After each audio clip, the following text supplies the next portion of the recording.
ಹಿರಿಯ ಹೈಕೋರ್ಟ್ ವಕೀಲರಾಗಿರುವಂತಹ ಸುನಿಲ್ ಕುಮಾರ್ ಅವರು ಮಾತನಾಡ್ತಾ ಹೇಳ್ತಾ ಇದ್ರು, ಯಾವ ರೀತಿಯಾಗಿ ಒಬ್ಬ ಮಾಫಿ ಸಾಕ್ಷಿ ಈ ಪ್ರಕರಣದ ಮೇಲೆ ಇಂಥ ಗಂಭೀರ ಪರಿಣಾಮವನ್ನು ಬೀರಬಹುದು, ಎಸ್ಪೆಷಲಿ ಒಂದು ಡಿಫೆನ್ಸ್ ಪಾಯಿಂಟ್ ಆಫ್ ವ್ಯೂ ಇಂದ, ಆರೋಪಿ ನಟ Darshan and gang point of ವ್ಯೂನಿಂದ ಪ್ರದೋಷ್ ಈ ಕೇಸ್ನಲ್ಲಿ ಆರೋಪಿಯಿಂದ ಮಾಫಿ ಸಾಕ್ಷಿ ಆಗ್ತಾ ಇರುವಂಥದ್ದು ಯಾವ ರೀತಿಯಾದಂಥ ಇಂಪ್ಯಾಕ್ಟ್ ಆಗುತ್ತೆ ಅಥವಾ ಇಂಪ್ಯಾಕ್ಟ್ ಮಾಡುತ್ತೆ ಅನ್ನೋದರ ಕುರಿತಾಗಿ ಹೈಕೋರ್ಟ್ ಹಿರಿಯ ವಕೀಲರಾಗಿರುವಂತಹ ಸುನಿಲ್ ಕುಮಾರ್ ಅವರು ಎಳೆಯಾಗಿ ವಿವರಿಸಿದ್ರು.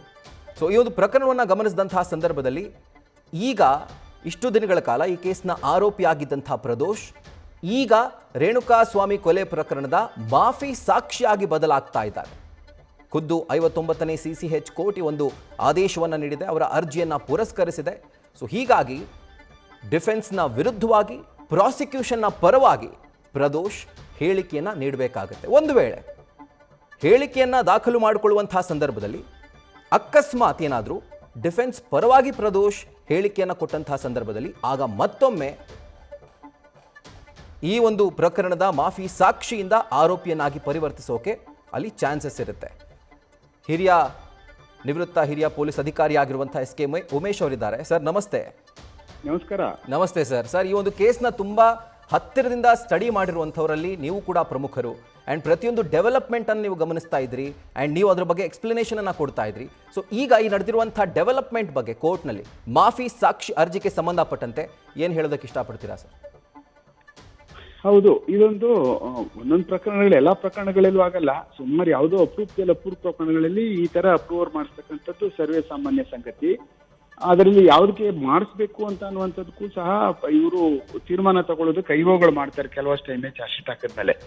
ಆದ್ರೆ ಇಡೀ ಪ್ರಕರಣಗಳಲ್ಲಿ ಏನಾಗ್ತದೆ ಅಂದ್ರೆ ಇನ್ನೇನು ಕೊನೆ ಟ್ರಯಲ್ಗಳು ನಡೀತಾ ಇರುವಂತ ಸಮಯದಲ್ಲಿ ಸುಮಾರು ಜನ ಈಗಾಗಲೇ ಸಾಕ್ಷಿಗಳನ್ನ ಹೇಳ್ಬಿಟ್ಟಿದ್ದಾರೆ.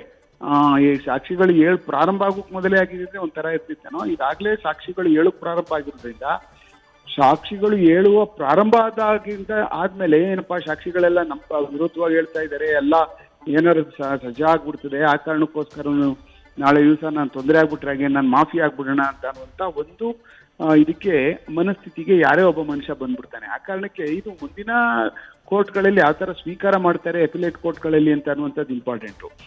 ಈಗ ಈ ಪರಿಸ್ಥಿತಿಯಲ್ಲಿ ಏನಾಗ್ತದೆ, ಈಗ ಅವ್ರದ್ದು ಅಪ್ಲಿಕೇಶನ್ ಹಾಕಿದ್ರು, ಅಪ್ಲಿಕೇಶನ್ ಅಲೋ ಮಾಡಿದ್ದಾರೆ. ಈಗ ಅದ್ರ ಪ್ರಕಾರನೇ ಪ್ರಾಸಿಕ್ಯೂಷನ್ ಪರವಾಗಿ ಏನಿದೆಯೋ ಅದ್ರ ಪ್ರಕಾರ ಹೇಳಬೇಕು.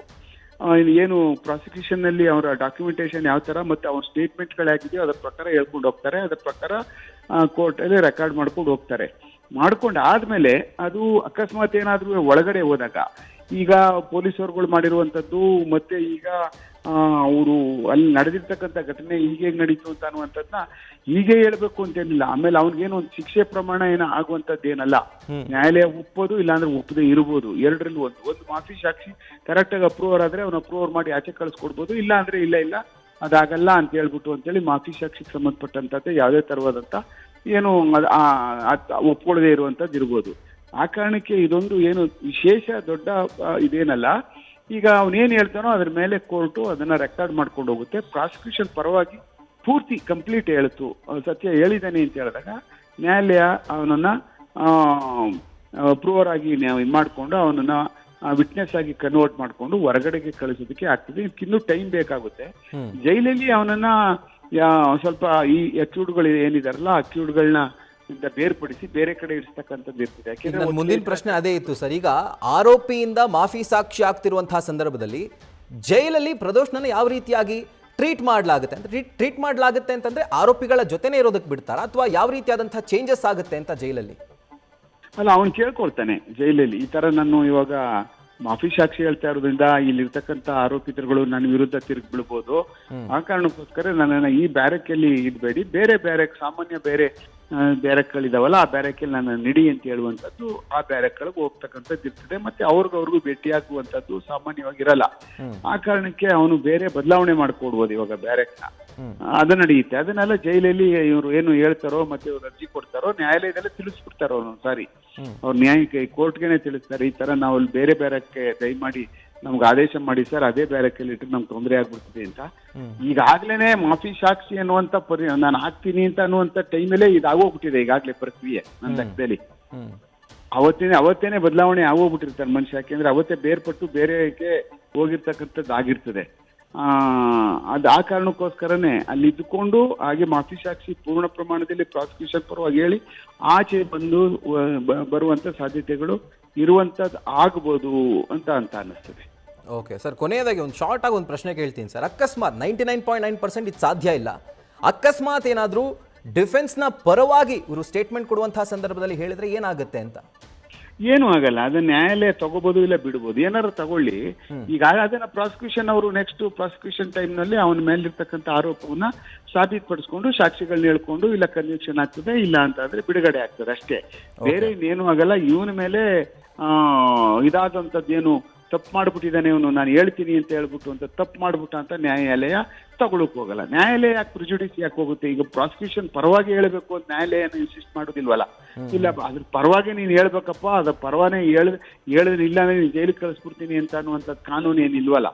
ಆ ಕಾರಣಕ್ಕೋಸ್ಕರನೇ ಅವನು ಏನು ನೋಡಿದನೋ ಏನು ಆಗಿದೆಯೋ ಏನ್ ಬೇಕಾದ್ರೂ ಹೇಳ್ಬೋದು ನ್ಯಾಯಾಲಯದಲ್ಲಿ. ನೋಡಿ ಸರ್, ಪೊಲೀಸವ್ರು ಮಾಡಿದಿಷ್ಟು, ಪೊಲೀಸವ್ರು ಹಿಂಗಲ್ಲ, ಪೊಲೀಸವ್ರು ನಾವು ಇದ್ದಿಷ್ಟು ನಮ್ಮ ಪಾತ್ರ ಇಷ್ಟೇ, ನಮ್ಮ ಪಾತ್ರದಲ್ಲಿರುವಂಥದ್ದು, ಪೊಲೀಸರುಗಳು ನಮ್ಮ ಪೂರ್ಣ ಪ್ರಮಾಣದ ಪಾತ್ರದಲ್ಲಿದ್ದೀವಿ, ಕೊಲೆ ಮಾಡಿದವರು ನಾವೇ ಅಂತ ನಮ್ಮ ಮೇಲೆ ಆರೋಪ ಹೊರಿಸಿದ್ದಾರೆ ಸರ್, ಅದು ಅಲ್ಲ ಅಂತ ಅನ್ನುವಂಥದ್ದು ಯಾವ್ದು ಬೇಕಾದ್ರೂ ಹೇಳ್ಬೋದು. ಆ ಮನುಷ್ಯ ಸತ್ಯ ಹೇಳ್ತಾ ಇದ್ದೀನಿ ಅಂತ ಹೇಳಿ ಹೇಳ್ಬೋದು. ಅದರದ್ದೇನು ಏನೋ ವ್ಯತ್ಯಾಸಗಳೇನು ಕಂಡು ಬರುವುದಿಲ್ಲ.